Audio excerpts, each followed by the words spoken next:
They're coming, and they're coming in threes. This is Honda Motorcycles. Watch this video. Hello, welcome to RevelatorAlf. I hope you're all well. So Honda Motorcycles, a couple of days ago, they sent me what seemed like an endless amount of emails of all the new models, all the new technology that they're going to be coming out for 2025, but also in the coming years. Now, one of the highlights in that massive emails was the newly launched GB350S, the CL500, which looks pretty cool, a few tweaks to the XL750 Transalp, not to mention the CB750 Hornet, more of their electric scooters, but their concept e-motorcycle, which could be in the offing as well, which looks pretty damn cool, you know, even by EV standards, this looks pretty cool. But this video is all about Honda's vision for a brand new 3-cylinder V3 engine.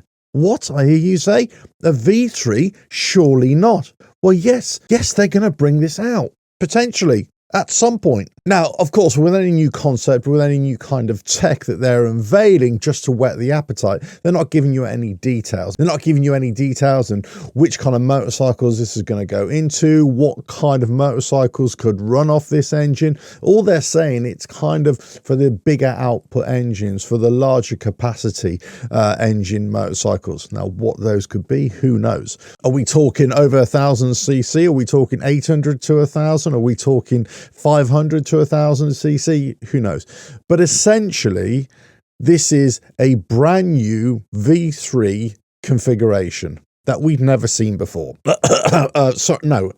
have seen it before, but most people probably would have forgotten it. Now, some of you might remember the NS400R in the mid-80s. It was basically a race replica, and that was a 3-cylinder V3 configuration as well. But we haven't seen it since. In fact, I can't think of another motorcycle in history that's had it, but I could be wrong there, so please let me know in the comments below. However, the 3-cylinder configuration, the 3-cylinder idea, is very much back in vogue, with a few motorcycle manufacturers exploring this. The latest was Yamaha with one of their bikes just recently released as well. But this is a view of the future of Honda still producing internal combustion engines for the motorcycle market. Now, what fuel they'll run on, it's hard to say. It really depends how the political wind blows in the future in terms of fossil fuels, or whether they're going to go for synthetic fuels, or whether they're going to go for other types of fuels, and whether this engine is really geared towards that. We simply don't know. But just looking at the configuration of this engine, it does tend to whet the appetite. Now, it's got 2 cylinders in the front, one trailing at the rear. The way the exhausts just come out of the thing and snake their way underneath the engine, it just looks really nice. Now, obviously, if this is just in a frame, there's nothing there to give us any indication of what other motorcycles that it could come from. Yes, any road bike, you could say, but this could easily be fitted into an off-road capable bike as well. The question is a V3 more economical? Is it more powerful than a V2? Is it more powerful than a V4? Especially those, let's say, from Ducati. Ducati's V2 and V4 are just fantastic engines. So could this be a competitor to the performance delivered by those bikes? Well, we'll have to wait and see on that, of course. Now, according to Honda, this is exactly what they say. The water-cooled 75-degree V3 engine is being newly developed for larger displacement machines and has been designed to be extremely slim and compact. It features the world's first electrical compressor for motorcycles, which is able to control compression of the intake air irrespective of engine RPM, meaning that high response torque can be delivered even from lower RPM. This seems to me that we're not really talking about high CC engines here, let's say 1,000cc, 1,200cc.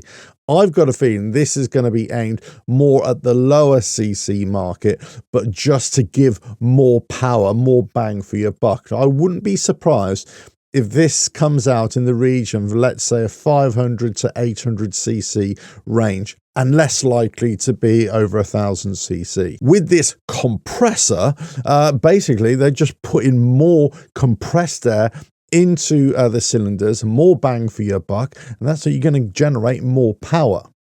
Now, I've got to say, the images of this compressor do not look great. It kind of reminds me of a 1970s hairdryer. It's not, it looks horrible, but in all fairness, that's likely to be all hidden. And of course, this is still just a concept here, but it does look like a hairdryer. So apologies, Honda, but maybe you need to redesign that element of it, or just cover it over with a really big fuel tank. Now, Honda go on to say this: in addition, the electrical compressor allows a high degree of freedom of layout of all components in the limited space available on a motorcycle and an efficient centralization of mass. It also does not require an intercooler. So basically, they're just taking air, ambient air, they're just putting it through this hairdryer compressor and then just ramming it into the intakes of the cylinders, and therefore each cylinder is going to be able to generate more power. And that amount of compressed air going into the cylinders is going to be regulated by an electronic kind of algorithm, you would imagine, and less by a mechanical trigger.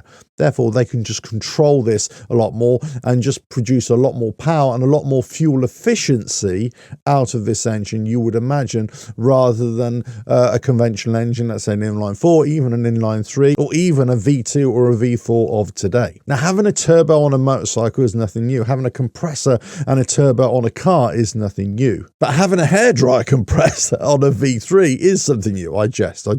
But having a compressor on a V3, well, that is something new. And if they can control this electronically rather than mechanically, then we're in for a lot more power and a lot more efficiency going forward. This also means that this engine can be potentially more lightweight and also more slimline, as they say, but also have a lower center of gravity. Therefore, it should handle a lot better as well. Now, Honda go on to say this: the potential of this new direction is obvious, with breathtaking possibilities in terms of models to come.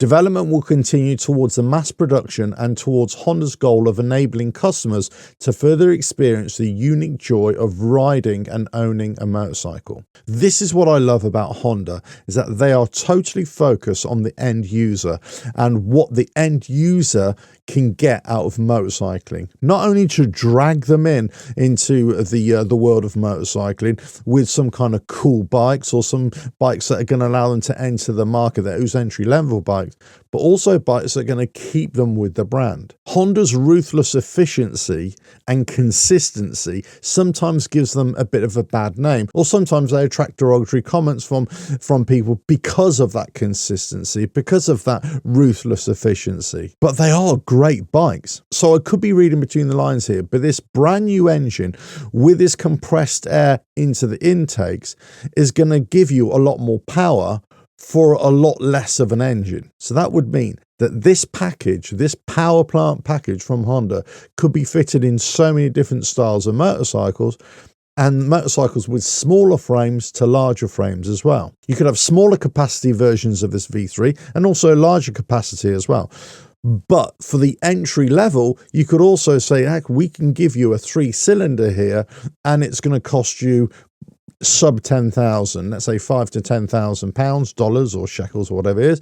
We can give you a larger capacity V3 and that's going to cost you 10, 12, 15,000 pounds or whatever it is. The scope of this design lends itself to being featured in so many different platforms, so many different models. But I just can't get over that hairdryer compressor. That is shocking. That, I've got to say, Honda, that is shocking. Now, of course, this is just a concept and I'm sure they'll be able to tweak this and maybe even redesign the whole compressor thing. And maybe this is why they bring these concepts to motorcycle shows, because they want to see the reaction here of people looking at these bikes and thinking, oh, that's not good. And then they go away and redesign the whole thing. So I wouldn't be surprised if they do that, not only based on looks, but also from my point of view, looking at it, it looks a bit vulnerable there in that place. It looks a bit of a weak component. Now, of course, whatever they decide to do with this compressor, with this V3 engine in the future, you can kind of rest assured that it's going to be a really good engine and it's going to work as it should.